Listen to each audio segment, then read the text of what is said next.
So Rockstar just revealed brand new GTA 6 pre-order bonus content, and honestly, there is way more hidden inside these screenshots than people are talking about. The Vintage Vice City pack is now officially confirmed, and along with it, Rockstar uploaded 12 new screenshots showing everything included. But as always with Rockstar, they never reveal things without hiding small details in plain sight.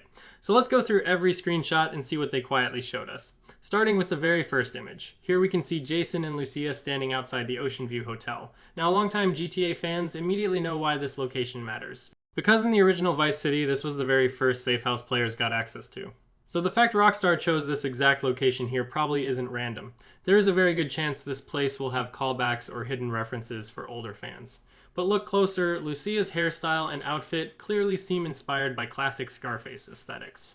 Meanwhile, Jason's look feels very similar to that old school Miami Vice style. Basically, Rockstar is going full 80s nostalgia here, and something else worth noticing, look at how the neon lighting from the hotel sign reflects onto both characters. You can literally see the lighting bouncing off Jason's jacket and Lucia's dress naturally. Even small details like clothing folds look insanely realistic. You can see wrinkles forming differently on both outfits depending on body movement, and that level of detail is honestly ridiculous. Now moving to the next screenshot. This is our first look at the new vintage vehicle included in the pack, the 55 Vapid Street Enter. And immediately something stands out. Look at the environment. The roads are wet. Rain droplets are visible across the windshield. There are puddles forming underneath the vehicle. And even better, the puddles are reflecting nearby lights in real time. That level of reflection already looks far beyond anything GTA 5 ever had. Now something small, most people probably ignored. Inside the nearby building, one of the televisions is running what looks like an old DVD screensaver. Which is interesting because similar television behavior was actually spotted all the way back in older GTA 6 leaked footage.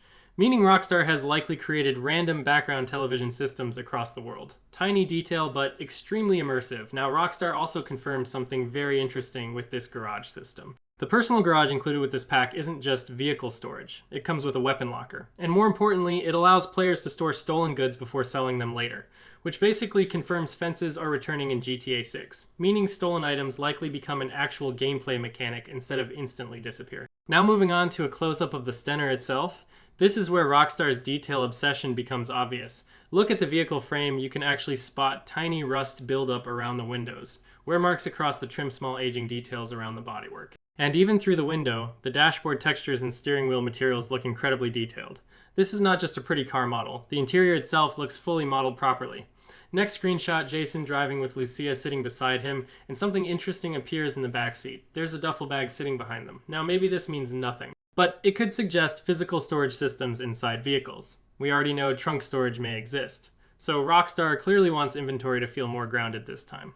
I also noticed the windshield reflections here. Palm trees, neon signs, street lighting, everything is reflecting dynamically. Now from the rear angle of the car, look at the taillights. This is honestly crazy. The light doesn't just glow like old GTA games. It actually looks like illumination is coming directly from inside the bulb housing. It feels like real-world vehicle lighting simulation. And small details like this are exactly what make the game feel next generation. Now things get even better. We move inside the nightclub, and first thing I notice, Jason somehow looks like a completely different person here. But more importantly, check the NPCs around them, different hairstyles, different outfits, different body types. I couldn't spot obvious repeated character models. Which could mean GTA 6 NPC variety is massively improved compared to older Rockstar games. Now let's talk about probably one of the craziest screenshots. Lucia's face close-up. This image alone is honestly ridiculous. Look closely at her eyes, the moisture around the tear ducts is visible. Light is reflecting naturally off the iris. Her face isn't perfectly symmetrical. Even the makeup application isn't identical on both sides, and that sounds small. But real human faces aren't symmetrical either. That is exactly why this looks so realistic. Even the lips have visible skin texture. You can see gloss reflections, small wrinkles, individual facial detail. This honestly feels closer to CGI film quality than normal game graphics. Now we get another look at Jason holding a custom micro SMG, and immediately longtime Vice City fans recognize this design, because the weapon pattern clearly references Tommy Vercetti's iconic Hawaiian shirt from the original Vice City.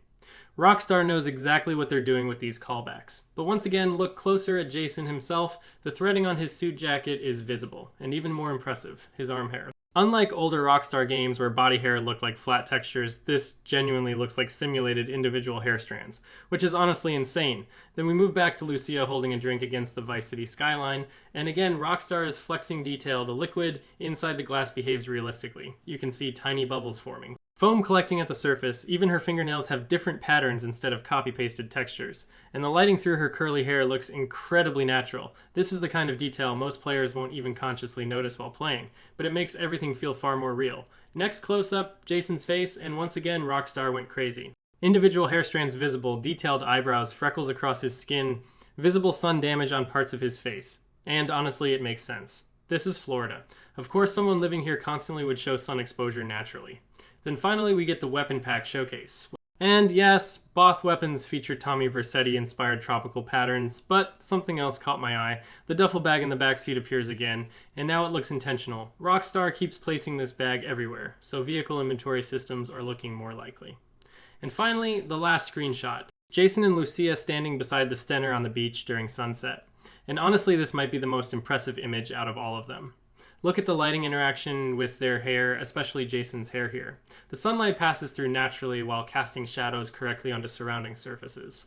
Even Lucia's hair casts shadow onto Jason's shoulder, and then look at the sand. This is a massive upgrade. It looks far more dynamic than GTA 5 beaches ever were. And honestly, this could mean Rockstar is bringing back advanced terrain deformation, similar to Red Dead Redemption 2. Meaning vehicles driving through sand might leave actual physical trails behind. And if that happens, that is huge. So yeah, what looked like a simple pre-order bonus reveal actually showed way more than expected. Rockstar is putting this much detail inside bonus content screenshots. Imagine what they still haven't shown us yet.